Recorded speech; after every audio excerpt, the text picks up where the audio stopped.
एक फोटो में आप दो सुपरस्टार को देख रहे हैं।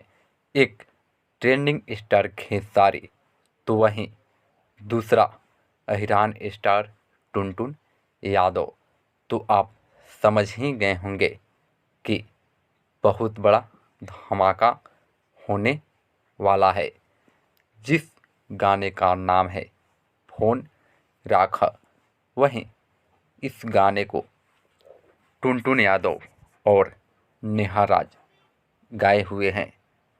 वहीं इस गाने को सुनील सागर लिखे हैं, जिस गाने को आदिशक्ति फिल्म्स के यूट्यूब चैनल पर जल्द ही रिलीज किया जाएगा, जो कि भोजपुरी इंडस्ट्री का बहुत ही हाई लेवल का गाना